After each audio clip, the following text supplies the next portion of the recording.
పందాల ఏర్పాట్లు, స్వాతంత్ర సమరయోధుడి భూ కబ్జా, దళితులపై ఎస్ఐ దాడి, దేవుడి నగలు కాజేసిన దొంగలు, చేప పిల్లల మృత్యువాత. మరిన్ని విశేషాలను మన ఊరు మన వార్తల్లో చూద్దాం. సూర్యాపేట జిల్లా హుజూర్ నగర్ లో రామస్వామి గట్టు వద్ద ఇందిరమ్మ ఇళ్ల సముదాయాన్ని మంత్రులు పొంగులేటి శ్రీనివాసరెడ్డి, ఉత్తమ్ కుమార్ రెడ్డి పరిశీలించారు. 13 ఏళ్ల క్రితం చేపట్టిన ఇండ్ల నిర్మాణాన్ని గత ప్రభుత్వం రాజకీయ కక్షతో నిలిపివేసిందన్నారు మంత్రి ఉత్తమ్. ఇండ్లు లేని నిరుపేదలకు ఈ ఇళ్లను ఇవ్వనున్నట్లు మంత్రి చెప్పారు. ఇళ్ల పంపిణీ విషయంలో స్థానిక నాయకులు అవినీతికి పాల్పడితే వారిపై చర్యలు తీసుకుంటామని హెచ్చరించారు. దేవాదాయ శాఖ భూమిని హౌసింగ్ శాఖ కొనుగోలు చేసి ఇళ్ల నిర్మాణం చేపట్టడం పేదలకు వరమన్నారు మంత్రి పొంగులేటి.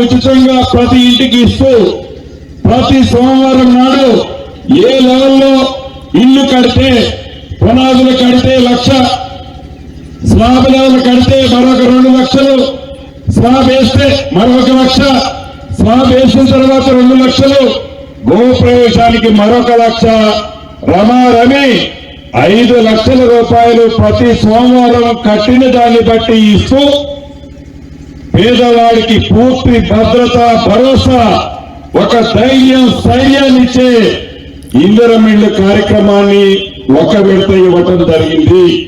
ఇప్పుడు రేపటి నుంచి మనం ఇళ్ల కోసం ప్యూర్లీ మెరిట్ బేసిస్ మీద అప్లికేషన్స్ కూడా తీసుకోవడం మొదలు పెడదాం. కరెక్ట్ గా మరి నేను మళ్ళీ అందరినీ ఇంక్లూడింగ్ పార్టీ వర్కర్స్ కూడా క్వశ్చన్ చేస్తున్నా. ఎవరు దీంట్లో ₹1 ఎక్కడ ఎవరైనా తీసుకున్నట్టుగా ఏదైనా వార్తలు వస్తే మాత్రం చాలా సీరియస్ యాక్షన్ ఉంటుంది. నిరుపేదలకి, ఇండ్లు లేని వారికి ఇందిరమ్మ ఇండ్ల గైడ్ లైన్స్ ప్రకారము మరి మీరు కరీంనగర్ జిల్లా జమ్మికుంటలోని డిగ్రీ పీజీ కళాశాలలో సింథటిక్ వాకింగ్ ట్రాక్ ఏర్పాటుకు స్థల పరిశీలన చేశారు కేంద్ర మంత్రి బండి సంజయ్. అనంతరం కాలేజీ ప్రిన్సిపల్ అధికారులతో సమీక్ష జరిపారు. ఇప్పటికే కేంద్రం నిధులతో హుజూరాబాద్, జమ్మికుంట మున్సిపల్ పరిధిలో అనేక అభివృద్ధి కార్యక్రమాలు చేపట్టామన్నారు బండి. వాకింగ్ ట్రాక్ కోసం కేంద్రం 6.5 కోట్లు మంజూరు చేసిందని మంత్రి తెలిపారు. రాబోయే మున్సిపల్ ఎన్నికల్లో బీజేపీకి అవకాశం ఇస్తే మరింత అభివృద్ధి చేస్తామన్నారు బండి సంజయ్.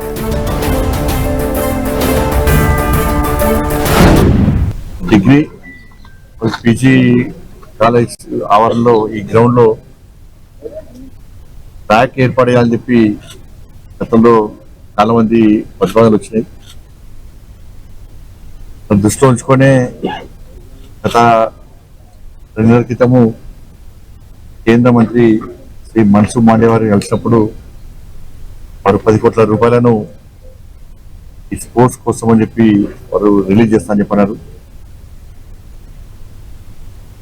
దాన్ని దృష్టిలో ఉంచుకొనే స్థానిక అధికారుల యొక్క ప్రతిపాదన మేరకు కేంద్ర ప్రభుత్వానికి ఆ ప్రతిపాదన పంపించిన వెంటనే 6,50,00,000 రూపాయలను ఆల్రెడీ శాంక్షన్ చేయడం జరిగింది.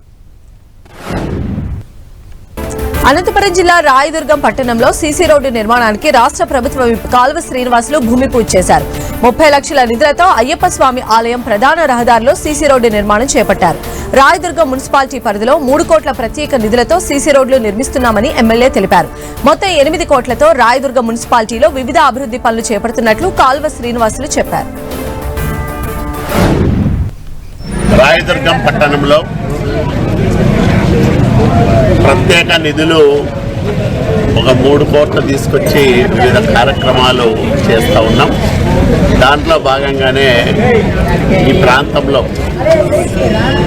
బళ్ళారి రోడ్లో అయ్యప్ప స్వామి గుడి ప్రధాన రహదారి నిర్మాణానికి 30 లక్షల రూపాయలు మంజూరు చేశాం. ఆ పనులను ఈరోజు ప్రారంభం చేశాం. ఇవే కాకుండా మరో 3 కోట్ల రూపాయలు ప్రత్యేక నిధులు మంజూరు అవుతా ఉన్నాయి. నెల్లూరు జిల్లా కలువాయి మండలం చింతలపాలెం గ్రామంలో పట్టాదారు పాస్ పుస్తకాలు పంపిణీ చేశారు ఎమ్మెల్యే కురుగొంట్ల రామకృష్ణ. గత ప్రభుత్వం కొత్త పాస్ పుస్తకాలు ముద్రించి వాళ్ల ఫోటోలు ముద్రించుకున్నారని విమర్శించారు. కూటమి ప్రభుత్వం ప్రజలకు ఇచ్చిన మాట ప్రకారం ల్యాండ్ టైటిలింగ్ యాక్ట్ రద్దు చేసి రైతు ఫోటోతో ముద్రించి పాస్ పుస్తకాలు అందిస్తున్నామని ఎమ్మెల్యే చెప్పారు. కలువాయి మండలాన్ని నెల్లూరు జిల్లాలో కలిపినందుకు కృతజ్ఞతగా జేఏసీ సభ్యులు కురుగొంట్ల రామకృష్ణను సన్మానించారు. మీ తాతల ముత్తాతల కాలాల నుంచి సంపాదించుంటారు. మీ కష్టార్జితం అది. గతంలో తప్పుగా జరిగాయి కాబట్టి జగన్ ప్రభుత్వంలో వాళ్ళ వాళ్ళకి రకరకాలుగా మార్చారు. ఆ మార్చి గందరగోళం చేస్తే మళ్ళా తెలుగుదేశం ప్రభుత్వం తర్వాత చెప్పారు మన ముఖ్యమంత్రి. అనంతపురం జిల్లా పుట్లూరు మండలానికి సాగు నీరు విడుదల చేయాలంటూ మాజీ మంత్రి శైలజనాథ్ హెచ్ఎల్సీ కార్యాలయంలో అధికారులను కలిశారు. ఇప్పటికే అనేకసార్లు మాట దాటవేస్తూ వచ్చారని, రైతుల ఇబ్బందులు మీకు కనిపించడం లేదా అని నిలదీశారు. ఈ నెల 16వ తేదీన పుట్లూరు మండలానికి నీరు విడుదల చేస్తామన్నారని, ఖచ్చితంగా ఇది పోలీస్ ప్రొటెక్షన్ తోనే జరగాలన్నారు. ఈ ప్రభుత్వానికి నీటిపై ఒక స్పష్టమైన అవగాహన లేదని వైసీపీ నేత విమర్శించారు. కాంగ్రెస్ పార్టీ తరఫున జిల్లా ప్రజల తరఫున శైలజనాథ్ రాజకీయాలే చేస్తాడు. అది జనం కోసం, నీళ్ల కోసం, బ్రతుకు కోసం తప్ప మీ మాదిరిగా సంగతి స్పష్టంగా చెప్పాలనుకుంటా ఉన్నా. ఎంతకాలం మభ్యపుచ్చుతారు. అధికారులకేమో నీటి యాజమాన్య పద్ధతులు తెలియవు, ఎక్కడెంత ఇస్తారో అర్థం కాదు. నీటి పరిపాలన ఈ అధికారం వెలగబెట్టే వాళ్ళకి తెలియదు. టీఎంసీలు వస్తా ఉన్నాయి, ఎట్లా పోతా ఉన్నాయి, ఎప్పుడు ఎలా, ఏం కథ, ఇవేమి లేవు. పశ్చిమ గోదావరి జిల్లా తాడేపల్లిగూడెం నియోజకవర్గ వైసీపీ కోఆర్డినేటర్ గా వడ్డీ రఘురాం నాయుడిని పార్టీ నియమించింది. నియోజకవర్గ వైసీపీ నాయకులు, కార్యకర్తలు పెద్ద ఎత్తున సంబరాలు చేసుకున్నారు. తాడేపల్లిగూడెం నియోజకవర్గ ఇన్ఛార్జిగా నియమించినందుకు జగన్ కు ఆయన కృతజ్ఞతలు తెలిపారు. అందరినీ కలుపుకొని పార్టీ బలోపేతానికి కృషి చేస్తానని ఆయన చెప్పారు. తాడేపల్లిగూడెం నియోజకవర్గంలో ఏదైతే ప్రజలు ఇబ్బందులు ఏమైనా ఉంటే ఆ ఇబ్బందుల పట్ల, ఈ రాష్ట్రంలో ఉన్న ప్రజానికి యొక్క ఇబ్బందుల పట్ల మనం పోరాటం చేయటానికి మనందరం సిద్ధంగా ఉండాలని, 2027, 28, 29 ఎప్పుడు ఎలక్షన్లు వచ్చినా మళ్ళీ వైఎస్ జగన్మోహన్ రెడ్డి గారిని ముఖ్యమంత్రి చేసే బాధ్యతలు మనం తీసుకోవాలని, తాడేపల్లిగూడెంలో వైఎస్ఆర్ కాంగ్రెస్ పార్టీ జెండా ఎగరవేయటానికి కలిసి పనిచేయాలని. పెద్దపల్లి జిల్లా గోదావరి నదీ తీరంలో ఏర్పాటు చేసిన సమ్మక్క సారాలమ్మ గద్దెలను రామగుండం ఎమ్మెల్యే రాజు ఠాకూర్ సందర్శించారు. పునర్నిర్మించిన మూలవాసుల ప్రాంగణాలకు ఎమ్మెల్యే దంపతులు ప్రత్యేక పూజలు చేశారు. కోయ పూజారులు అమ్మవార్లను గిరిజన సాంప్రదాయ రీతిలో పునః ప్రతిష్ఠించారు. కాంగ్రెస్ పాలనలో ఆలయాలు, సంస్కృతి, సాంప్రదాయాలకు పెద్దపీట వేస్తున్నట్లు ఎమ్మెల్యే చెప్పారు. చేయాలని ఒక సంకల్పంతో పనిని మొదలుపెట్టాం. చూస్తా ఉన్నారు, బ్రహ్మాండంగా వస్తాం. కానీ ఇంకా పూర్తి శాశ్వతం కావాలని ఇంకా సమయం కావాలి. మరి వచ్చే ఈ ఉన్న దాంట్లోనే పూర్తి చేసేటువంటి ప్రయత్నం చేస్తూ బ్రహ్మాండమైన ఏర్పాట్లు చేస్తున్నాం. ఈరోజు మరి సమ్మక్క సారమ్మలు ఈరోజు మళ్ళీ ఈ పుణ్యక్షేత్రానికి రావడం. ఇవాళ మన ఊరు మన వార్తల్లో షార్ట్ బ్రేక్ తీసుకుందాం. స్టేట్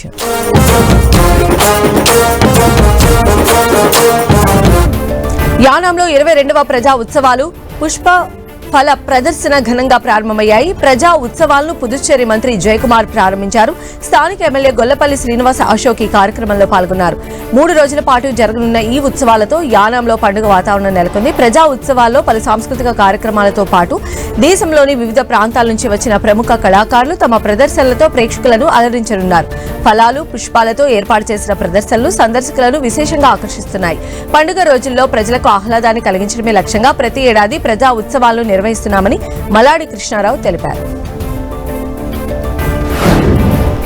సూర్యాపేట జిల్లా హుజూర్ నగర్ లో 10 టీవీ నూతన సంవత్సర క్యాలెండర్ ను మంత్రులు ఉత్తమ్ కుమార్ రెడ్డి, పొంగులేటి శ్రీనివాస్ రెడ్డి ఆవిష్కరించారు.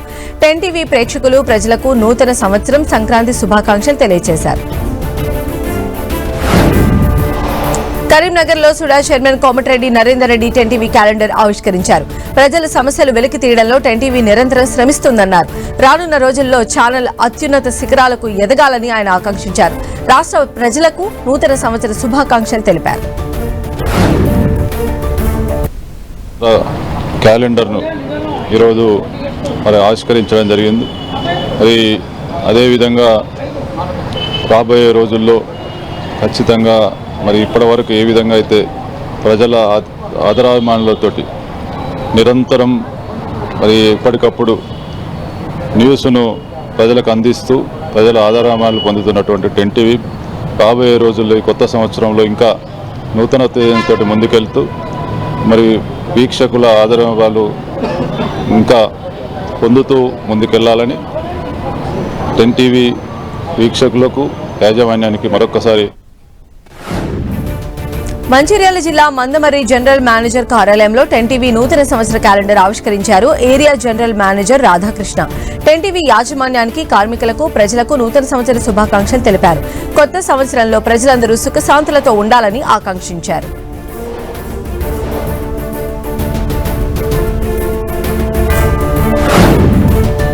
శ్రీకాకుళం జిల్లా పలాసలో 10 టీవీ క్యాలెండర్ ను కాశీబుగ్గ డీఎస్పీ షేక్ షాహబాజ్ అహ్మద్ ఆవిష్కరించారు. 10 టీవీ యాజమాన్యానికి, సిబ్బందికి, ప్రజలకు నూతన సంవత్సర సంక్రాంతి శుభాకాంక్షలు తెలియజేశారు. వార్తా కథనాలు నిష్పక్షపాతంగా ఉంటూ ప్రజలకు, ప్రభుత్వానికి వారధిలా ఉండాలని ఆయన ఆకాంక్షించారు.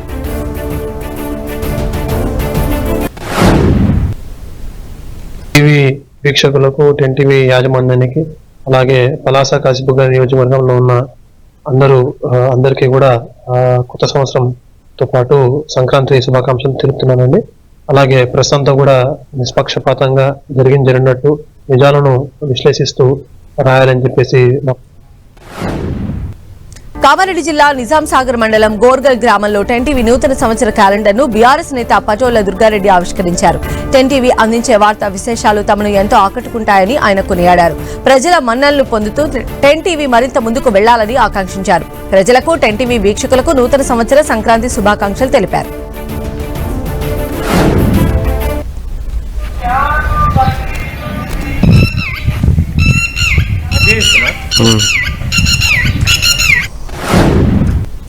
నెల్లూరు జిల్లా గూడూరులో ప్రాథమిక సహకార సంఘం బ్యాంకు ఉద్యోగులు రిలే నిరాహార దీక్షలు కొనసాగుతున్నాయి.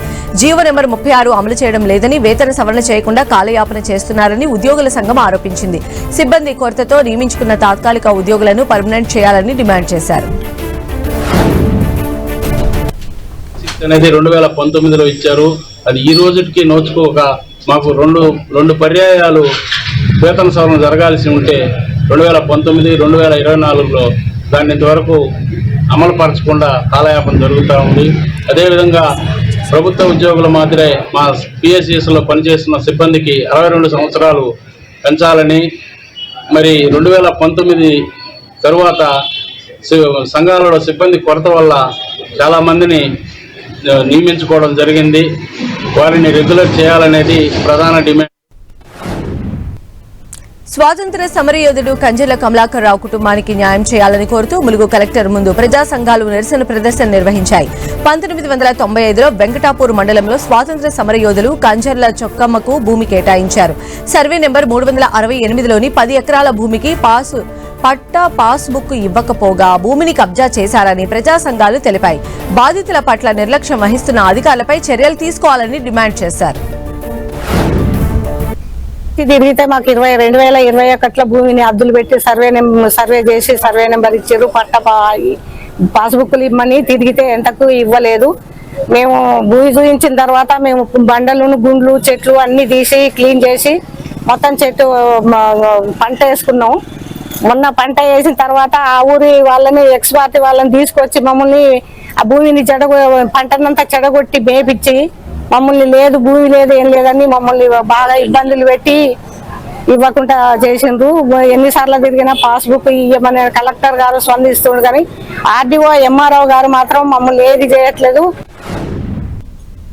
కరీంనగర్లోని ప్రధాన కూడలి వద్ద రోడ్డు భద్రత అవగాహన సదస్సు నిర్వహించారు. ఈ సందర్భంగా హెల్మెట్, సీట్ బెల్ట్ ధరించిన వాహనదారులకు పోలీసులు పూలు అందజేసి అభినందించారు. రోడ్డు భద్రత ప్రతి ఒక్కరి బాధ్యత అన్నారు ట్రాఫిక్ ఏసీపీ. నగరంలోని ప్రధాన జంక్షన్లలో అత్యాధునిక ఆటోమేటిక్ కెమెరాలను ఏర్పాటు చేశామన్నారు. నిబంధనలు ఉల్లంఘిస్తే నేరుగా ఈ చలాన్ జనరేట్ అవుతుందని ఆయన హెచ్చరించారు. డ్రంక్ అండ్ డ్రైవ్, మైనర్లకు వాహనాలు ఇవ్వడం వంటి చర్యలపై కఠినంగా వ్యవహరిస్తామని ఏసీపీ స్పష్టం చేశారు. ప్రతి వాహనదారులు స్వీయ నియంత్రణతో ట్రాఫిక్ రూల్స్ పాటించి పోలీసులకు సహకరించాలని కోరారు. కామారెడ్డి జిల్లా బాన్సువాడ పోలీస్ స్టేషన్ ను ఎస్పీ రాజేష్ చంద్ర ఆకస్మిక తనిఖీ చేశారు. అనంతరం అంబేద్కర్ చౌరస్తా వద్ద ఏర్పాటు చేసిన సీసీ కెమెరాలను పరిశీలించారు. సీసీ కెమెరాలు జిల్లా కమాండ్ కంట్రోల్ రూమ్ కు కనెక్ట్ అయి ఉంటాయన్నారు ఎస్పీ. ట్రాఫిక్ నిబంధనలు ఉల్లంఘించిన వారికి కమాండ్ కంట్రోల్ రూమ్ నుంచే జరిమానా వేస్తామని హెచ్చరించారు. బాన్సువాడ టౌన్ లో ట్రాఫిక్ ను కంట్రోల్ చేయడానికి ట్రాఫిక్ పోలీసుల సంఖ్యను పెంచుతున్నట్లు ఎస్పీ తెలిపారు. ప్రజలు లోన్ యాప్, ఆన్లైన్ గేమ్స్ కు దూరంగా ఉండాలని సూచించారు. కామారెడ్డి కంట్రోల్ రూమ్ నుంచి కూడా వైలేషన్ సిగ్నల్ చెప్పి కానీ వితౌట్ హెల్మెట్ కానీ వాళ్ళకు మెసేజ్ చలాన్ జనరేట్ అవుతుంది. సెకండ్ థింగ్, ఇక్కడ ట్రాఫిక్ని మొత్తం రెగ్యులేట్ చేయడానికి కూడా ఒక యాక్షన్ ప్లాన్ వేసుకోవడం జరిగింది. సో ఇప్పుడు ఇనీషియల్గా ఇప్పుడు ఒక 6 సిబ్బంది తోటి కూడా ట్రాఫిక్ వింగ్ ఒకటి స్టార్ట్ చేసినాము. By end of this year దాన్ని 12 మందికి ఇంక్రీజ్ చేసుకొని by end of this year proper. Nellore జిల్లా రాపూర్లోని తూర్పు అగిరితకట్ట ఏరియాలో పోలీసులు కార్డన్ సెర్చ్ నిర్వహించారు. జిల్లా ఎస్పీ ఆదేశాలతో మాదక ద్రవ్యాల నివారణ చర్యల్లో భాగంగా చేపట్టిన ఈ సోదాలు జరిపారు. సరైన పత్రాలు లేని పలు వాహనాలను సీజ్ చేశారు. వాహనాలకు చెందిన సరైన పత్రాలను చూపిస్తే వాటిని తిరిగి ఇచ్చేస్తామన్నారు. గంజాయి లేదా డ్రగ్స్ వంటి సమాచారం తెలిస్తే పోలీసులకు చెప్పాలని కోరారు. శ్రీ సత్యసాయి జిల్లా పెనుగొండ మండలం మునిమనువడు గ్రామంలో పోలీసులు కార్డన్ సెర్చ్ నిర్వహించారు. తెల్లవారుజామున 5 గంటలకు అనుమానితుల ఇళ్లలో సోదాలు జరిపారు. ఫ్యాక్షన్ గ్రామం కావడంతో పోలీసులు ప్రజలతో సమావేశం నిర్వహించారు. ప్రజలు ఎలాంటి అసాంఘిక కార్యకలాపాలకు పాల్పడకూడదని సూచించారు. సరైన పత్రాలు లేని 2 వీలర్స్, ఆటోలను సీజ్ చేశారు. డీఎస్పీ నరసింహప్ప ఆధ్వర్యంలో జరిగిన నాకా బందీలో 180 మంది పోలీసు సిబ్బంది పాల్గొన్నారు.